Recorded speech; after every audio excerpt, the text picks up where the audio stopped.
Hi, this is Teacher Nikki. I miss all you guys. I wish we were in the classroom, but we're not, so I'm going to read you guys. Horton hatches the egg. It's a Dr. Seuss book. Sighed Maisie, a lazy bird hatching an egg. I'm tired and I'm bored and I've got kinks in my legs. From just sitting here day after day, it's work how I hate it. I'd much rather play. I'd take a vacation, fly off for a rest, if I could find someone to stay on my nest. If I could find someone, I'd fly away free. Then Horton, the elephant, passed by her tree. Hello, called the lazy bird, smiling her best. You've nothing to do, and I do need a rest. Would you like to sit on my egg in my nest? The elephant laughed. Why, of all silly things, I haven't feathers and I haven't wings. Me on your egg? Why, that doesn't make sense. Your egg is so small, ma'am, and I'm so immense. Tut, tut, answered Maisie. I know you're not small, but I'm sure you can do it. No trouble at all. Just sit on it softly, you're gentle and kind. Come be a good fellow, I know you won't mind. I can't, said the elephant. Please, begged the bird. I won't be gone long, sir. I give you my word. I'll hurry right back. Why, I'll never be missed. Very well, said the elephant, since you insist. You want a vacation? Go fly off and take it. I'll sit on your egg and I'll try not to break it. I'll stay and be faithful. I mean what I say. Toodaloo!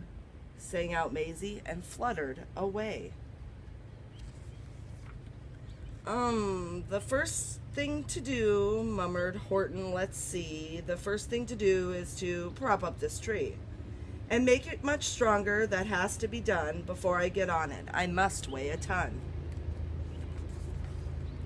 Then carefully, tenderly, gently he crept up the trunk to the nest where the little egg slept.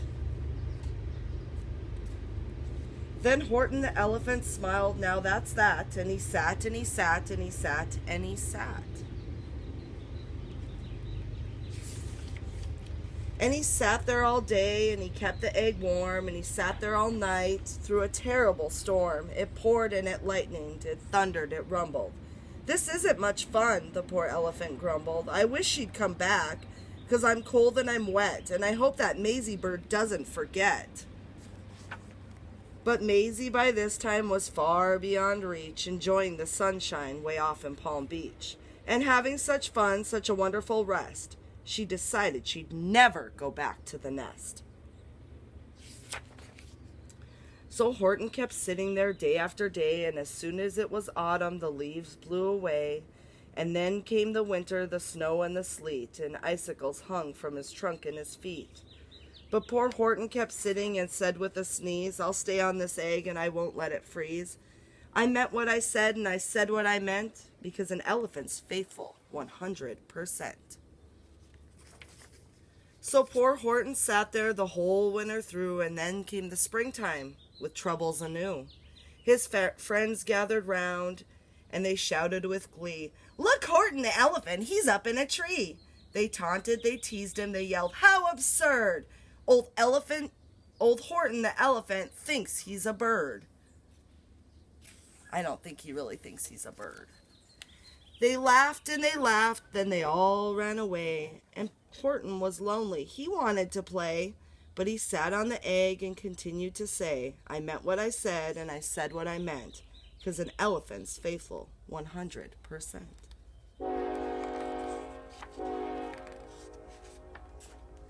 No matter what happens, this egg must be tended, but poor Horton's troubles were far, far from ended. For while Horton sat there so faithful, so kind, 3 hunters came sneaking up softly behind. He heard the men's footsteps, he turned with a start. 3 rifles were aiming right straight at his heart. Did he run? He did not. Horton stayed on the nest. He held his head high and he threw out his chest, and he looked at the hunters as much as to say, Shoot if you must, but I won't run away.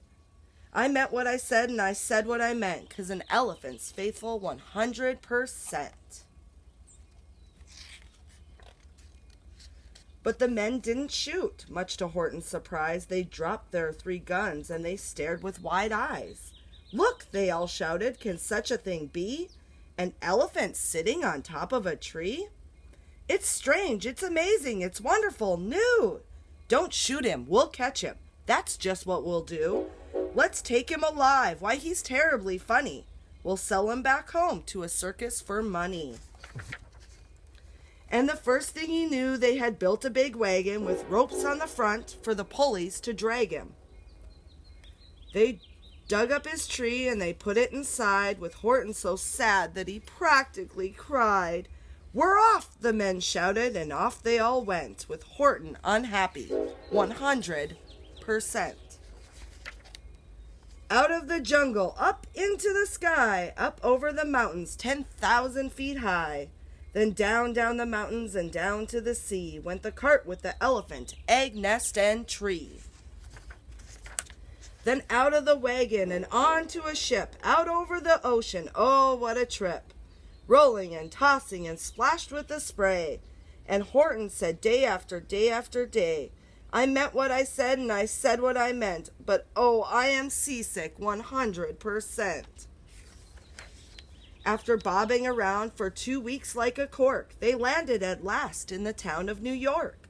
"All ashore," the men shouted, and down with a lurch went Horton the elephant, still on his perch. Tied onto a board that could just scarcely hold him. Bump! Horton landed, and then the men sold him. Sold to a circus, then week after week, they showed him to people at 10 cents a peek. They took him to Boston, to Kalamazoo, Chicago, and Wheaton, and Washington too, to Dayton, Ohio, St. Paul, Minnesota, to Wichita, Kansas, and to Drake, North Dakota. And everywhere thousands of folks flocked to see and laugh at the elephant up in the tree. Poor Horton grew sadder the further he went, and he said as he sat in the hot, noisy tent, "I meant what I said, and I said what I meant, 'cause an elephant's faithful 100%. Then one day the circus show happened to reach a town way down south, not too far from Palm Beach. And dwaddling along way up high in the sky, who, of all people, should chance to fly by but that old good-for-nothing bird Runaway Maisie, still on vacation and still just as lazy. And spying the flags and the tents just below, she sang out, "What fun! Why, I'll go to that show." And she swooped from the clouds through an open tent door. "Good gracious," gasped Maisie, "I've seen you before." Poor Horton looked up with his face white as chalk. He started to speak, but before he could talk... Well, I think we skipped a page. There rang out the noisiest, ear-splitting squeaks from the egg that he'd sat on for 51 weeks. A thumping, a bumping, a wild, alive scratching. "My egg!" shouted Horton. "My egg! Why, it's hatching." "But it's mine!" screamed the bird when she heard the egg crack. The work was all done, now she wanted it back. "It's my egg," she sputtered. "You stole it from me. Get off my nest and get out of my tree." Poor Horton backed down with a sad, heavy heart. But at that very instant, the egg burst apart. And out of the pieces of red and white shell, from the egg that he'd sat on so long and so well, Horton the elephant saw something whiz. It had ears and a tail and a trunk just like his.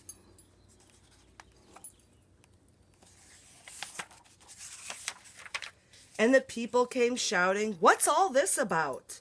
They looked and they stared with their eyes popping out. And they cheered and they cheered and they cheered more and more. They'd never seen anything like it before. "My goodness, my gracious," they shouted, "my word. It's something brand new. It's an elephant bird." And it should be like that, because Horton was faithful. He sat and he sat. He meant what he said and he said what he meant. And they sent him home happy 100%. That's all, kids, but this was one of my favorite books, and I hope you guys enjoyed it too. Until we meet again in the classroom, bye!